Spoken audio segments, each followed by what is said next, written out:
Magandang araw mga kaibigan. Bigyan natin ng reaction, opinion itong post ni Alvin and Tourism. Latest update on the ICC case ni Tatay Digong. Ito, the court has granted the defense motion to file a reply in their ongoing challenge to the ICC's jurisdiction over President Duterte's case. The defense has been ordered to submit a 10-page reply limited to two key arguments raised by the prosecution no later than July 2, 2025. Okay, so to me, this is good news, ano? I-summarize lang natin. Ang unang action ng defense team ni PRRD, ni na Attorney Kaufman, nag-submit sila ng do I call that argument o petition questioning arguing na wala nang jurisdiction ang ICC sa kaso ni PRRD. So, dapat madismiss na yung kaso na yan at palabasin na si Tatay Digong. Yun ang isinabmit nilang papeles, I think, more than a month or 2 months ago. Wala nang jurisdiction ang ICC. Kasi nag-withdraw na tayo eh. So, yung argument na yon, yung sinubmit ng defense, ang prosecution nagbigay ng kanilang, I don't know, anong tawag doon, reply ba o ano, counter argument. So, ang prosecution nagbigay na. So, nung nabasa ng defense team yung counter argument ng prosecution, nag-file sina Attorney Kaufman ng motion, pwede ba naming mag-reply kami? At approve yung motion, yon. Para kasi, ito, yung mga reply o argument and counter-argument, diyan na magbabase ang mga judges sa kanilang desisyon. So, hindi na nakalagay dito sa kung ano yung dalawang key arguments na ni-raise ng prosecution. Malalaman na lang natin. So, hanggang bukas, July 2, yung deadline. And I believe kayang-kayang gawin yan. Nakita ko marunong, committed, talagang taos sa puso ang sa akin lang yung ginagawa ni Attorney Kaufman, talagang he's doing his best. So, may submit nila bukas. I don't know kung ang prosecution mag-file din ng motion to submit a reply. Ganyan ang sistema dito sa atin eh. 2 beses na ganyan. Reply, counter-reply. Then after that, pwede nang mag-decide ang mga judges. Meron pang isa na hiniling ng defense team ni PRRD. 3 man yung judges. Tingnan ko yung mga pangalan nila. 3. Judge Julia Antonella Motok, Judge Rene Adelaide Sophie Alfine Ganzu, Judge Maria del Socorro Flores Lera. Okay. Sa 3 judges na ito, nag-submit ng hindi ko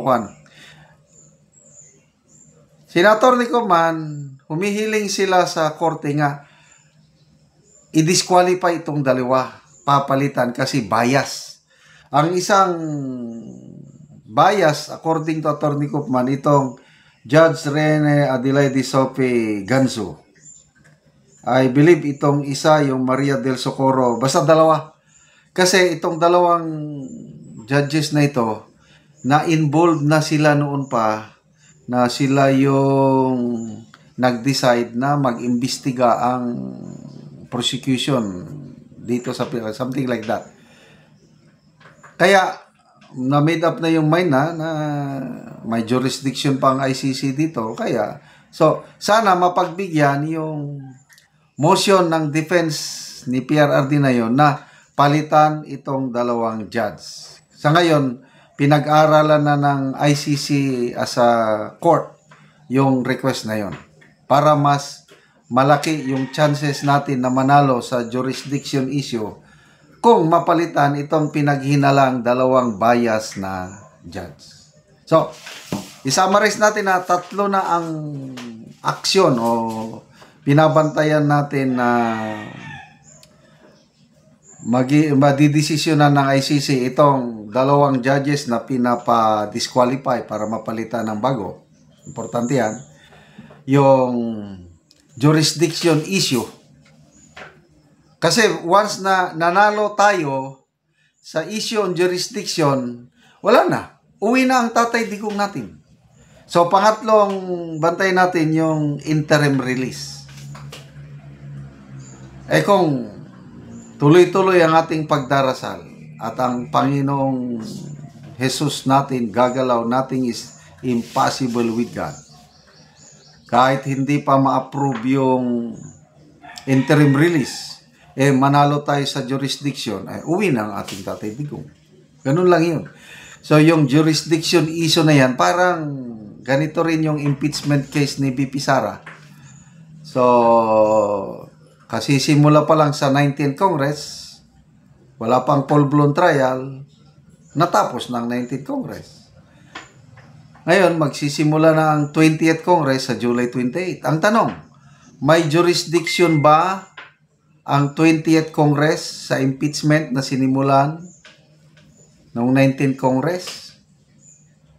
Ayan, pagdidebatehan yan, bubutuhan na naman. According to Senator Marcoleta, walang ano yan, wala nang crossover. Hindi na, ganon din si Attorney Macalintal, si ex-Senator Tolentino, wala na. Doon pa lang, jurisdiction issue, panalo na si BP Sara. Ganito rin kay Tatay Digong, pag ma-decidean itong jurisdiction, nako, makakauwi na po ang ating Tatay Digong. Magdasal lang po tayo, huwag tayong mawalan ng pag-asa. Okay, salamat mga kaibigan sa inyong pagsubaybay sa ating channel. Nakakatulong kayo ng malaki sa Tribong Talandig ng Bukidnon. Dahil ang sweldo natin sa channel na ito is pantulong natin sa tribo. Namimigay tayo ngayon ng mga libreng yero at pako para makapagpatayo ng mas maayos na tahanan ang Tribong Talandig. Panoorin nyo ang video na ito.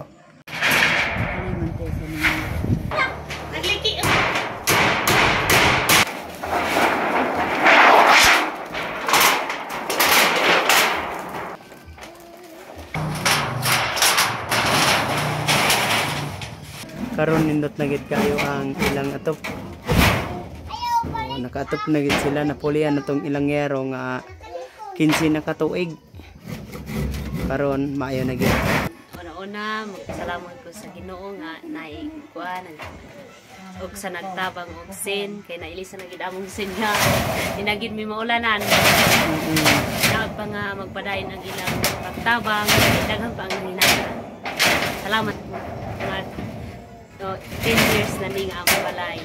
Oo. Ang akong anak dayon doon nakabuok. Dayon nga naman nga tungod aning kuan dugay na kaayo bago pa mo nakaatop og bago. Alang kay kanang kuan kung naatay kwarta, igo naman ipalit og pagkaon. Oo. Nya. Mora. Di gid mi makapalit og bago nga sin. Salamat kay sa naghatag. Pila day ka buok imong anak? Duha imong anak. Oo, so tanan na sila ga eskwela. Oo, tanan na sila ga eskwela. Oo. So, salamat kayo. Sige, salamat pud kayo. Oo.